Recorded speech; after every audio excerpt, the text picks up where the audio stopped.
5월 20일 목요일 새벽 묵상입니다. 오늘 우리에게 주신 하나님의 말씀은 예레미야 7장 1절에서 15절 말씀입니다. 여호와께로부터 예레미야에게 말씀이 임하니라. 이르시되 너는 여호와의 집 문에 서서 이 말을 선포하여 이르기를 여호와께 예배하러 이 문으로 들어가는 유다 사람들아 여호와의 말씀을 들으라. 만군의 여호와 이스라엘의 하나님께서 이와 같이 말씀하시되 너의 길과 행위를 바르게 하라. 그리하면 내가 너희로 이곳에 살게 하리라.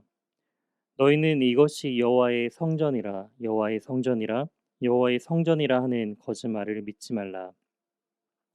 너희가 만일 길과 행위를 참으로 바르게 하여 이웃들 사이에 정의를 행하며 이방인과 고아와 과부를 압제하지 아니하며 무죄한 자의 피를 이곳에서 흘리지 아니하며 다른 신들 뒤를 따라 화를 자초하지 아니하면 내가 너희를 이곳에 살게 하리니 곧 너희 조상에게 영원 무궁토록 준 땅이니라. 보라 너희가 무익한 거짓말을 의존하는도다. 너희가 도둑질하며 살인하며 간음하며 거짓 맹세하며 바알에게 분향하며 너희가 알지 못하는 다른 신들을 따르면서 내 이름으로 일컬음을 받은 이 집에 들어와서 내 앞에 서서 말하기를 우리가 구원을 얻었나이다 하느냐. 이는 이 모든 가증한 일을 행하려 함이로다. 내 이름으로 일컬음 받은 이 집이 너희 눈에는 도둑의 소굴로 보이느냐. 보라 나 곧 내가 이것을 보았노라. 여호와의 말씀이니라. 너희는 내가 처음으로 내 이름을 둔 처소 실로에 가서 내 백성 이스라엘의 악에 대하여 내가 어떻게 행하였는지를 보라. 여호와의 말씀이니라. 이제 너희가 그 모든 일을 행하였으며 내가 너희에게 말하되 새벽부터 부지런히 말하여도 듣지 아니하였고 너희를 불러도 대답하지 아니하였느니라. 그러므로 내가 실로의 행함 같이 너희가 신뢰하는 바 내 이름으로 일컬음 받은 이 집 곧 너희와 너희 조상들에게 준 이곳에 행하겠고 내가 너희 모든 형제 곧 에브라임 온 자손을 쫓아낸 것 같이 내 앞에서 너희를 쫓아내리라 하셨다 할지니라. 아멘. 오늘 본문을 중심으로 하나님과 이웃을 사랑하는 예배자라는 제목으로 하나님의 말씀 증거하도록 하겠습니다. 예레미야 이 7장 오늘 함께 나눈 이 본문은요. 예레미야 성전 설교로 불리는 본문입니다. 예레미야가 성전에 관련된 그 내용들을 이제 말을 하면서 하나님께서 예레미야에게 바로 여호와의 집문, 즉 성전문에 서서 이 말씀을 사람들에게 선포하라라고 말씀하고 있습니다.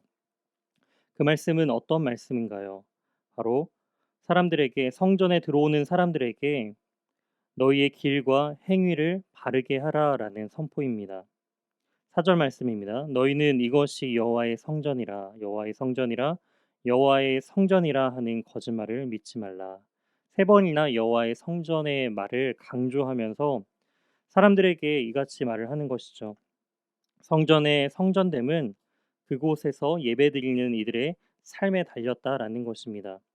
그들은 성전에 들어와서 예배드리고 자기가 준비한 제물을 드리면 자기가 할 것을 다 하였고 또한 그들은 구원받은 하나님의 백성임을 그들은 스스로 믿으면서 그들의 삶은 마음대로 살았던 그 악한 그 모습들을 지금 예레미야 선지자를 통하여서 하나님은 그 이스라엘 백성들에게 경고하고 계신 것입니다. 온전한 예배는 삶으로서 드리는 것이다라는 것이죠.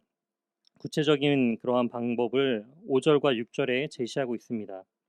너희가 만일 길과 행위를 참으로 바르게 하여 이웃들 사이에 정의를 행하며 길과 행위를 바르게 함을 통하여서 이웃들에게 바로 정의를 행하여야 된다라는 것이죠. 그리고 그 이웃의 대상은 6절에 나와 있습니다. 이방인과 고아와 과부를 압제하지 말라라는 것이죠. 이처럼 하나님의 사랑이 바로 이웃 사랑으로 연결되어져 온전히 구체적인 삶으로서 실천되어야 됨을 강조하고 있습니다. 그러면서 내 이름으로 일컬음 받은 이 집에 들어와서 그들은 도둑의 소굴로 만드는 그러한 이중적인 신앙의 모습들을 지금 비판하고 있는 것을 볼 수가 있습니다. 도둑들이 자신들의 소굴에 들어가서 자신들이 안정을 누리는 것처럼 지금 이스라엘 백성들은 성전에 들어온 자체만으로 안정을 누리면서 그들의 삶은 변화되지 않는 이중적인 모습을 지금 예레미야 선지자를 통하여서 하나님은 강력하게 비판하고 있습니다. 12절 말씀입니다. 너희는 내가 처음으로 내 이름을 둔 처소 실로에 가서 내 백성 이스라엘의 악에 대하여 내가 어떻게 행하였는지를 보라. 여기 실로는 가나안 땅을 정복한 이후에 여호와의 그 성막이 이제 성막과 그리고 언약궤가 이제 세워지게 된 곳이 바로 이 실로입니다. 하지만 이 실로에 있었던 그 언약궤가 엘리 제사장 시절에 이제 블레셋과의 전투 가운데서 사람들은 이 언약궤를 가지고 블레셋과의 전투에 임하게 되죠. 하지만 결과는 어떻게 되나요?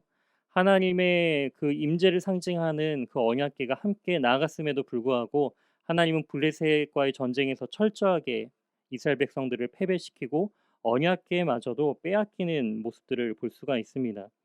이처럼 언약궤 자체가 하나님의 능력을 상징하는 것이 아니라 성전에 가서 예배드리는 것 자체가 온전한 성도의 모습을 또한 성도의 본분을 다한 것이 아니라 삶으로서 하나님의 그 말씀대로 살아가는 그 삶의 모습이 너무나 중요함을 계속적으로 강조하고 있습니다.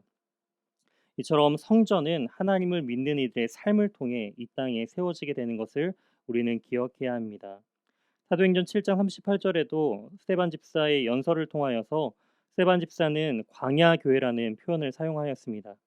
하나님께서 이스라엘 백성들 가운데 그 광야에 있는 백성들 가운데 그곳이 바로 하나님의 교회됨을 말하고 있다라는 것이죠. 이처럼 하나님의 백성이 있는 곳이 교회이며 교회는 건물이 아니라 우리 자신이 교회됨을 기억해야 합니다. 이처럼 오늘도 하나님의 말씀을 통하여서 하나님의 사랑과 이웃 사랑의 실천을 통해 우리가 참된 교회로 세워져 나아가는 복된 우리 연희교회 모든 성도님들 되시길 주님의 이름으로 소망합니다. 함께 기도하시겠습니다.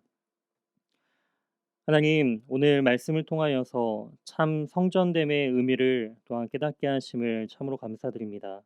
모든 헛된 우상들을 버리고 우리의 종교적인 습관을 따라 삶을 살아가는 것이 아니라 예배드림을 통하여서 성도로서의 그 본분을 다 지켰다 그렇게 자만하는 것이 아닌 우리의 삶으로서 더욱더 주님의 말씀을 쫓아 살아가는 그 실천된 삶을 통하여서 온전한 성전으로 세움받고 또한 참된 교회로서 지어져 나아가는 복된 오늘 하루가 될 수 있도록 인도하여 주시옵소서. 오늘 하루도 주님과 동행하며 복된 인생을 살아갈 수 있도록 인도해 주실 것을 믿사오며 이 모든 말씀 살아계신 예수 그리스도의 이름으로 기도드립니다. 아멘. 다음 기도 제목을 가지고 함께 기도하시겠습니다. 오늘 말씀을 기억하며 하나님 사랑과 이웃 사랑을 실천하는 참된 예배자의 삶으로 변화시켜 달라고 기도해 주시기 바랍니다. 이어서 코로나19의 조속적인 종식과 교회와 모든 성도들의 안전을 위해 기도해 주시기 바랍니다. 또한 이어서 박재훈 담임 목사님에게 하나님의 은혜와 능력이 충만하여 연희교회를 잘 이끌어 가실 수 있도록 기도해 주시기 바랍니다. 이어서 이응복 이정미 선교사님의 사역과 가정을 위해 기도해 주시기 바랍니다. 마지막으로 김은옥 집사님을 위해 기도해 주시기 바랍니다. 유방암과 뼈암에 관련돼서 치료를 받고 계시는데 건강이 빨리 회복될 수 있도록 함께 기도해 주시기 바랍니다. 다 같이 기도하시겠습니다.